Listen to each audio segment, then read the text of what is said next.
Parce qu'on parle de Wrath of Man.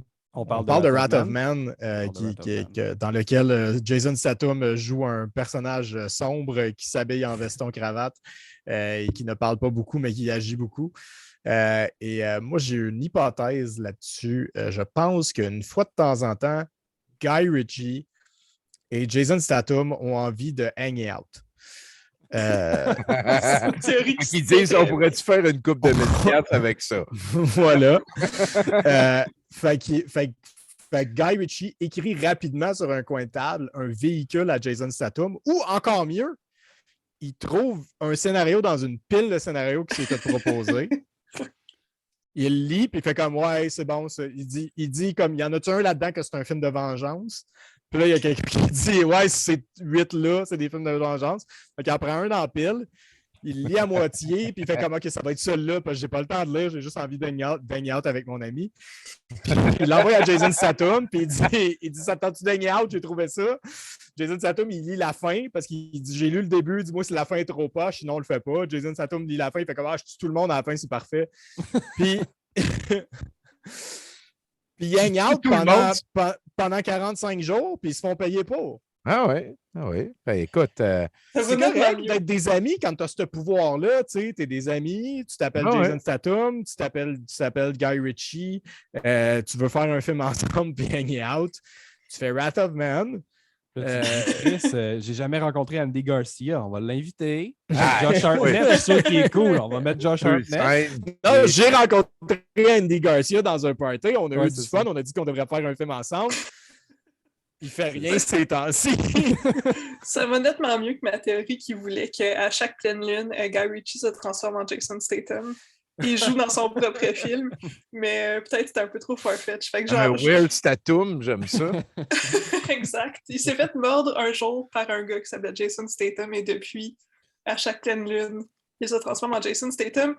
Mais j'aime beaucoup la théorie comme quoi ce sont des best buds. Puis une fois, ils font des bud movies, mais sur le plateau. Tu sais, moi, j'ai l'impression que ces deux gars, puis tu sais, c'est très sweet, là, l'idée que j'ai dans ma tête en bout de ligne. Là, c'est pas, tu sais, c'est du embezzlement, mais en même temps, c'est très sweet. C'est très sweet. Puis mon idée, c'est que, tu sais, au-delà du détournement de fonds, c'est deux amis qui se sont rencontrés en faisant du cinéma ensemble, puis qui ont dit, genre, comme, tant que j'ai une job, t'as une job. Puis ils sont rendus les deux au point où est-ce qu'ils peuvent faire les choix qu'ils veulent probablement pas mal. Puis tu sais, il manque pas, il n'y en a aucun des deux qui manque de job. Puis une fois de temps en temps, ils ont envie d'hang out ensemble, mais ils ne peuvent plus parce qu'ils n'ont plus le moyen d'hang out ensemble parce que les deux sont rendus où est-ce qu'ils sont rendus. Fait que ils détournent un peu de fond, ils font un film ensemble, puis après ça, ils s'en retournent faire leurs affaires parce qu'ils aiment ça hang out ensemble, c'est des amis. Fait que j'accepte cette théorie. Ma question, suite à cet échange, Bruno, Martin Scorsese, Robert De Niro, Al Pacino, Joe Pesci, c'est-tu comme la même Robert De Niro, pas Al Pacino. Al Pacino a joué dans un film de Scorsese pour la première fois il y a 2 ans. Ouais, c'est ça. Mais Joe Pesci et Robert De Niro et Martin Scorsese, parce que ça file le trait dans une certaine vieux, dans une certaine mesure, mais le bémol, c'est que quand ils font des films ensemble, en général, ils sont bons. Ça faisait longtemps là, qu'ils avaient travaillé avec Joe Pesci et avec Robert De Niro. C'était Casino la dernière fois. Là. Fait que, ça faisait un crise de bout quand ils ont fait The Irishman, qui avaient travaillé ensemble. Il y a comme eu une relation semblable avec DiCaprio pendant plusieurs années. Mais je pense que Scorsese, c'est plus un gars qui aime ça, avoir son leading man, puis continuer à travailler avec son leading man tout le temps parce qu'ils ont comme un shorthand, probablement. Ils se comprennent. Fait qu'ils travaillent avec le même gars pendant des années. Puis à un moment donné, justement, De Niro, je pense qu'il est devenu trop big. Fait qu'il est comme disparu. Puis ils n'ont pas travaillé ensemble pendant des années, mais après ça, il s'est trouvé la même relation avec DiCaprio. Puis malgré le fait que pour moi, DiCaprio n'a jamais atteint son plein potentiel avant Wolf of Wall Street avec Scorsese. C'est correct, là. C'est pas un mauvais acteur, c'est juste que je trouve que c'est un acteur inégal.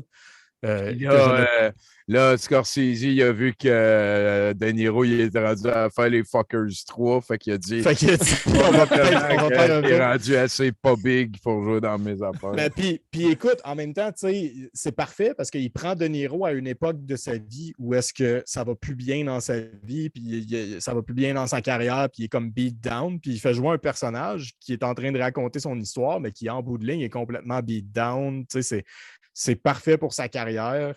C'est parfait pour son cheminement. The Irishman, j'ai trouvé ça excellent. Et encore là, un film de 3h30 qui passe comme un pet. Vraiment de la grosse job. Scorsese, il fait pas de mauvais film. Là. Non, c'est ça. Voilà. Finalement, c'est plus comme Sylvester Stallone avec The Expendables. Ouais, j'essayais de. Je me demandais quel réalisateur tu allais nommer, mais c'est comme Sylvester Stallone avec Sylvester Stallone. Ouais. Sylvester Stallone, il aime vraiment ça, hang out avec Sylvester Stallone. Oh, c'est du style qualité avec Sylvester Stallone. Son acteur préféré. Ben, ça me fait penser à une citation de Kevin Reynolds qui avait réalisé Waterworld, puis qui avait dit Kevin Costner ne devrait jamais travailler avec personne d'autre que son réalisateur préféré ou son acteur préféré, et les deux, c'est lui. Il n'a pas tort. Ah là là là là. Ouais, je pensais que j'avais vu Expendables 3, puis je l'ai regardé cette semaine, puis je ne l'avais pas vu. Fait que c'était le 2 que j'avais vu. Et puis, c'est le 2, en fait, je pense qu'on est allé au cinéma quand c'est sorti. Et tout ça pour dire qu'il y a un 4 qui s'en vient. Donc, voilà. On a hâte, là. Est-ce qu'il va y avoir Georges Saint-Pierre cette fois-ci? J'imagine. Es-tu rendu là dans sa carrière? On pense-tu que... Je pense que oui. Ouais. Parce que dans le 3, il y avait Ronda Rousey, puis elle était crissement pas bonne, là. Il faut un remplaçant. Fait que Georges Saint-Pierre s'inscrit là-dedans. Il fait des annonces pour des sites de gambling pendant les games de la NHL. J'imagine qu'il est rendu capable de faire un film d'Expendables. J'ai vu dans ton 30 secondes d'annonce de poker. Puis... c'est du monde comme toi que j'ai besoin. T'es crissement bon. Moi, c'est juste son rôle dans Captain America qui... Excuse, Sylvester Stallone est dans Guardians of the Galaxy 3. Oui, mais il était dans le 2 aussi. Il était dans le 2, ouais, c'est ça. Il était le chef des Ravagers dans le 2.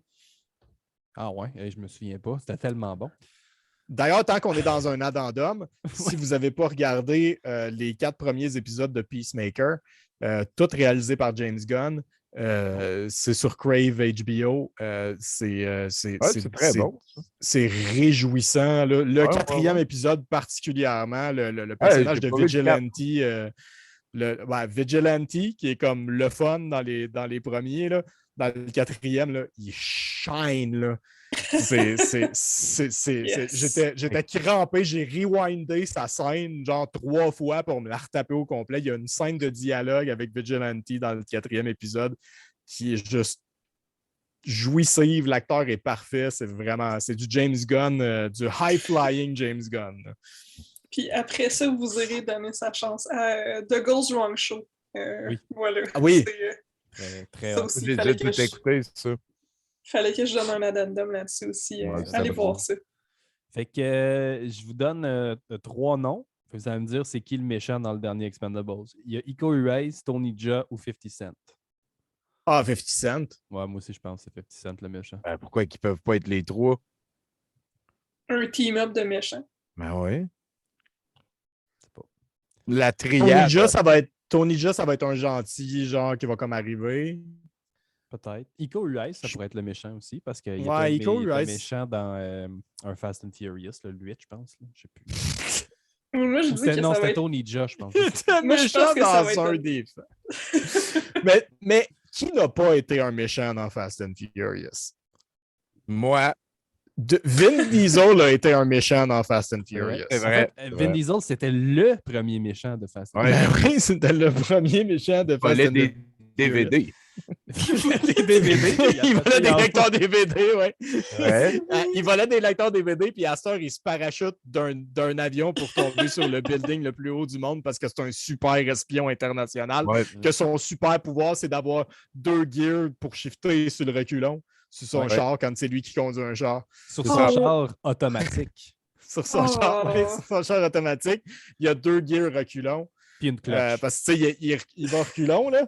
Puis là, il shift à sa 2e gear de reculon pour aller plus vite de reculon. Ben oui. On C'est vit sûr. tellement... Connu. On vit tellement dans la dumbest timeline, puis j'adore. C'est Clairement ça. pas pire. Oh là là là là. Ben écoute, on finit ça, là. Fini la Ah oui. dindome. Allez, trouver de la bonne bobine. Moi j'ai d'autres affaires à faire. Ouais, va-t'en. Ah ouais, c'est bon. OK, bye! Bye.